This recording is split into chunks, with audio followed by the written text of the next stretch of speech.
اور الحمدللہ سب دین کا الحمدللہ کام کر رہے ہیں۔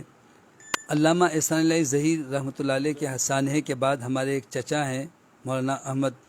انہوں نے اپنی اولاد کے نام ہی اس پورے شہداء کے نام سے رکھے ہیں۔ بڑا بیٹا ہے ان کا نام احسان الہی، اور یوٹیوب وغیرہ پر ان کے ماشاءاللہ دروس وغیرہ بڑے معروف ہیں، احسان الہی بن علی احمد سامرودی۔ پھر دوسرے بیٹے کا نام رکھا ہے انہوں نے ماشاءاللہ حبیب الرحمن، علامہ حبیب الرحمن یزدانی کے نام سے۔ تیسرا بیٹا اس کا نام رکھا عبد الخالق، علامہ عبد الخالق قدوسی رحمہ اللہ کی نسبت سے۔ اسی طریقے سے اور بھی ماشاءاللہ جو ہے سامرود میں علماء ہیں بہت، لیکن بس میں چونکہ تعلیم کے لیے دہلی آیا تھا، دہلی سے پھر یہاں کراچی آیا، اور اس کے بعد پھر یہیں پہ درس و تدریس کی وجہ سے میں تنہا یہاں رک گیا، جبکہ میرے خاندان کے زیادہ تر لوگ جو ہے وہ افریقہ میں، لندن میں اور امریکہ وغیرہ میں ہیں۔ خود میرے گھر کے افراد بھی سب تقریباً باہر ہی ہیں، لیکن بس الحمدللہ یہ دین علماء کی محبت اور دین کے ساتھ وابستگی ہے کہ الحمدللہ یہاں پر اللہ تعالیٰ نے مجھے خدمت دین کے لیے موقع عطا فرمایا، اور میں الحمدللہ یہاں کراچی میں درس و تدریس سے وابستہ ہوں الحمدللہ۔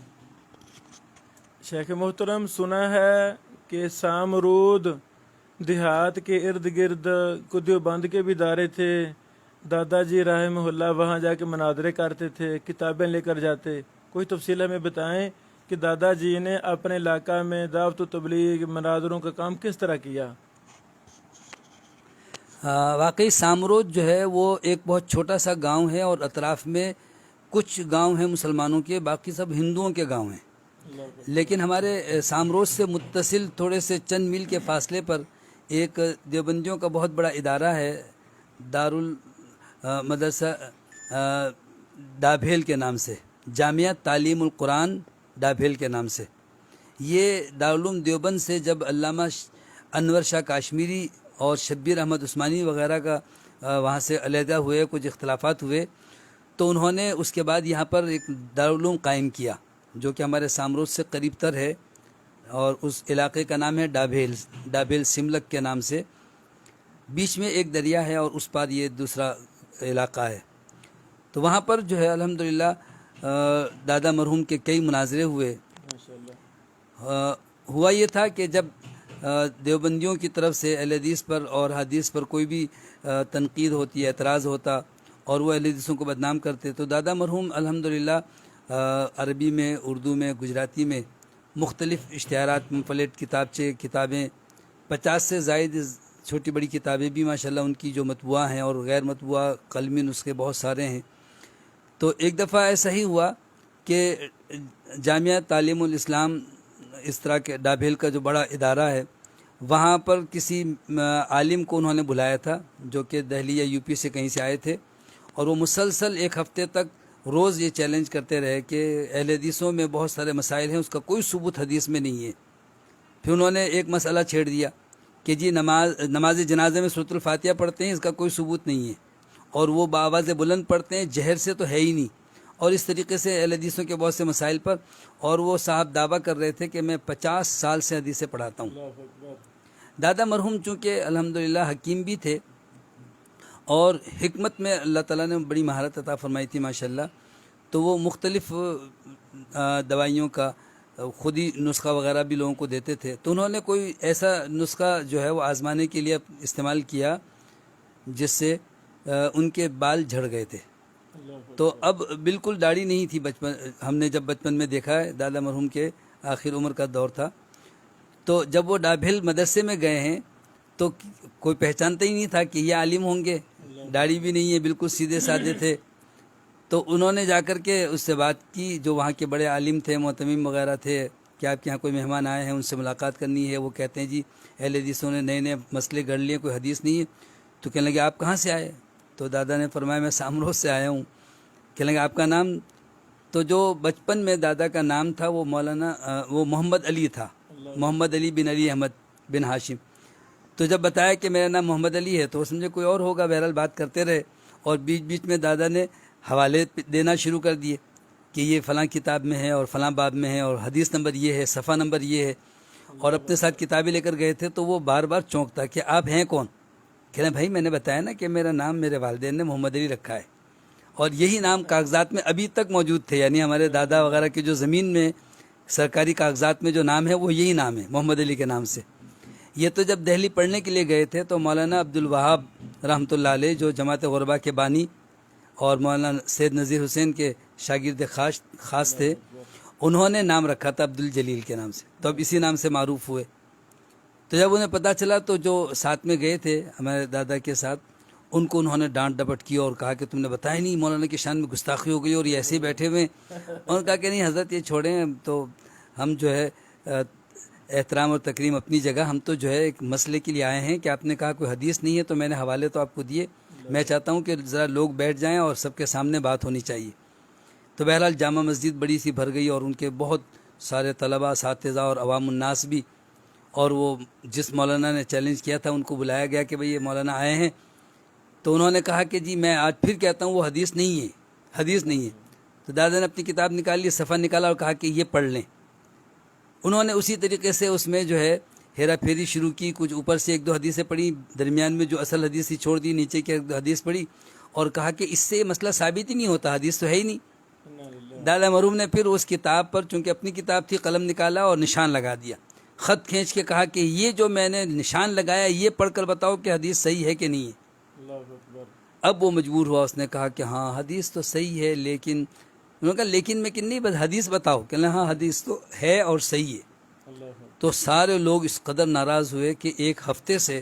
تم جو ہے نا چیخ رہے تھے کہ کوئی حدیث نہیں ہے، اب کہتے ہو حدیث تو ہے۔ بڑی خفگی ہوئی۔ ایک اور بڑا عجیب واقعہ پیش آیا تھا، ہمارے دادا کے والد تھے، ان کا بھی اسی طریقے سے وہاں ڈابھیل میں ایک دفعہ مناظرہ ہوا، تو انہوں نے پہلے تو ادھر ادھر کی بحث کی اور پھر جب دیکھا کہ شکست ہونے لگی تو انہوں نے بدتمیزی شروع کر دی اور انتہا درجے یعنی شور شرابہ کیا، ہلڑ بازی کی۔ تو وہ جو ہے خاموشی کے ساتھ وہاں سے چلے آئے۔ ان کا ادھر اٹھ کے آنا تھا، تو کہتے ہیں کہ اللہ کی شان، ایسا ایک جو ہے اللہ کی طرف سے کوئی واقعہ پیش آیا کہ کوئی چڑیا تھی، وہ عجیب قسم کی تھی، وہ ان کے جس نے بدتمیزی کی تھی ان کے گھر پہ جا کر بیٹھی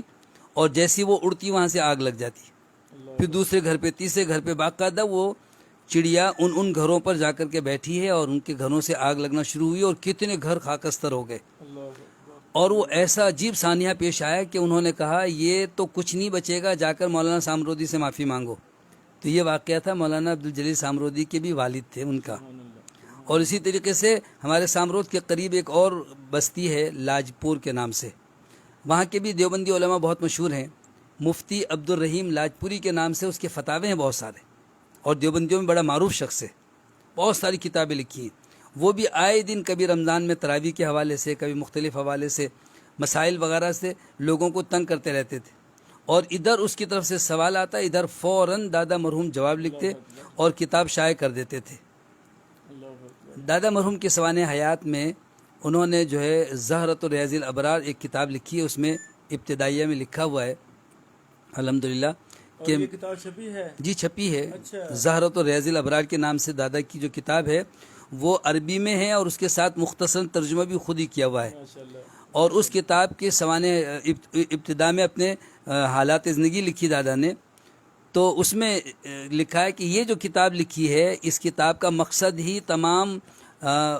وہ منہج جو ہم اہل حدیثوں کا ہے وہ فقہ حنفی سے بھی ثابت کیا، ماشاءاللہ۔ اور پھر آخر میں ایک ایک حدیثیں بھی لکھ دی کہ بھئی ہم جو رفع الدین یا آمین بالجہر یا نماز جنازہ میں سورہ فاتحہ یا تمام اور دوسرے جتنے امتیازی مسائل ہیں، اس پر دادا مرحوم نے وہ کتاب لکھی ہے دیوبندیوں کے ان فقہ کی کتابوں سے، ان کے حوالے سے پوری کتاب۔ اور اس میں الحمدللہ سوانح حیات میں بھی انہوں نے اپنے بارے میں لکھا ہے کہ میں نے فقہ حنفیوں کے بہت بڑے علماء سے فتح پوری جامع مسجد جو ہے ان کی دہلی میں ہے، وہاں پر ان کے ادارے سے پڑھی، اور حدیث کا علم بھی ایسے محدث سے پڑھا، سید نذیر حسین کے شاگرد تھے مولانا عبد الوہاب، کہ اس میں کوئی دوسرا ان کا ثانی اس دور میں نہیں تھا۔ اور اسی طریقے سے دادا مرحوم نے جب بھی کسی کے ساتھ کبھی کوئی مناظرہ ہوتا اور کوئی بات ہوتی تو ادھر اس کا سوال آتا، ادھر جواب لکھ کر کے فوراً چھپوا دیتے تھے۔ وہ وقت بھی آیا کہ ماہ رمضان میں انہوں نے تراویح سے متعلق جب کبھی اشتہارات شائع کیے تھے اور دادا کی طرف سے جواب آتا تو انہوں نے اہل حدیثوں کی کردار کشی شروع کر دی، اور کسی ایک دیوبندی نے ایک اشتہار لکھ دیا کہ یہ اہل حدیث تو کم عمر لڑکوں کی طرف دیکھ کر کے اور معاذ اللہ جو ہے نا ان کی نظر بازی خراب ہوتی ہے، نظر کرتے ہیں یہ وہ، اور حدیثوں کو اور اہل حدیثوں کو بدنام کرنا چاہا، تو دادا نے فوراً لکھا کہ یہ واقعہ کسی محدث اور اہل حدیث کا نہیں ہے، تمہارے دیوبندی امام کا ہے، اور لکھا کہ فلاں کتاب میں لکھا ہوا ہے کہ تمہارے فلاں امام جو تھے جب ان کے ساتھ شاگرد پڑھنے کے لیے آتے تو داڑھی جن کی نہیں ہوتی ان کو کہتے بیٹا تم اٹھ کے پیچھے چلے جاؤ، مجھے اچھا نہیں لگتا، کہتے ہیں یہ تم حدیثوں کے اور محدثین کی طرف اس کو منسوب کرتے ہو، یہ تو تمہارے فقہ کے علماء کی باتیں ہیں۔ یعنی مختلف الحمدللہ دادا مرحوم نے اہل حدیث اور حدیث کی خدمت میں بہت الحمدللہ نمایاں اللہ تعالیٰ نے ان سے خدمات لی ہیں، ان کی کتابیں بھی الحمدللہ چھپ رہی ہیں، اور انشاءاللہ دوبارہ یہاں سے بھی ہم شائع کریں گے۔ جی شیخ محترم، آپ نے اپنی ہسٹری ہمیں بیان کر کے ہمارے ایمان میں قوت بخشی، اللہ تعالیٰ آپ کو سلامت رکھے، آپ کی خدمات قبول فرمائے، وہی مشن وہی منہج جو آپ کے دادا جی آپ کے والدین کریمین نے جاری کیا تھا، آپ اسی کے پاسبان ہیں، اللہ تعالیٰ آپ سے دین کا بہت زیادہ کام لے۔ بارک اللہ فیکم۔